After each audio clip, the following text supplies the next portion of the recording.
I just wanted to show you how I wired in an electric fuel pump into my old John Deere 214 garden tractor.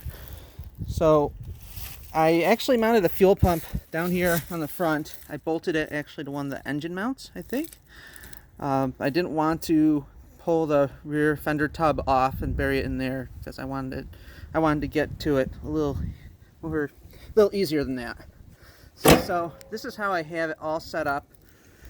The fuel line comes in from below the motor and up, and I have it going to a fuel filter. And through the filter, I have a line going right to the fuel pump. I got a facet model. I got the lowest pressure model I could find so it doesn't overcome the carburetor float and cause issues. And from there, I pipe it up behind where the air cleaner would go into the carburetor where you can get fuel. Now, for wiring this in, I actually have it controlled by a relay. So if I can open the hood again and slice my finger at the same time. Ouch. Yes, I shed blood for you viewers.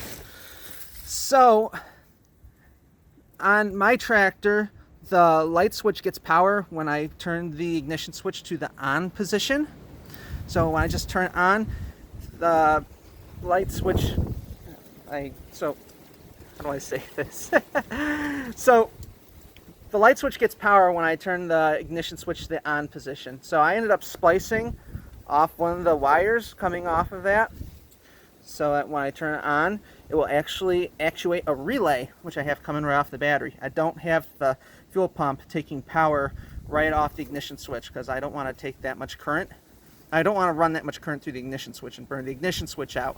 So I have a relay controlled by power going to the light switch when you turn on the on switch. When the relay gets that signal, it will take power from the battery and run the fuel pump off the battery power. So let's see if you can hear this. I'm going to turn the ignition switch just over to the on position. You hear that clicking noise? That's the fuel pump going. Now, when I first installed this, I didn't have a full tank of gas, so it was actually making a very loud pinging sound, and I wasn't getting fuel. So if it's like a dull kind of rattle, if you can hear that, that's what it should sound like when it's got fuel in it. So let the fuel pump run for a few seconds, and then crank the motor, and the tractor will start up.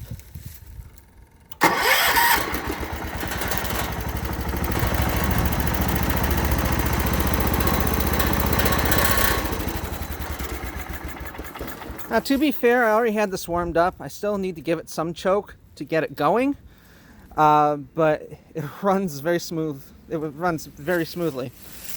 I ended up bypassing the existing mechanical fuel pump that started leaking on me, and I had a blank to put over the cam opening for that fuel pump, but then I lost it. I probably accidentally recycled it. So I just bypassed it. It's just sitting there in place, not doing anything except not letting the motor leak oil, I suppose. So, oh, and that's another thing too. I also have a fuse wired in line. So power comes from the battery through the relay, out of the relay, through this fuse right here into your fuel pump, because you don't want to risk burning out your $50 fuel pump. So that's how I got electric fuel pump installed in my tractor, and maybe this will help you do a conversion on yours too.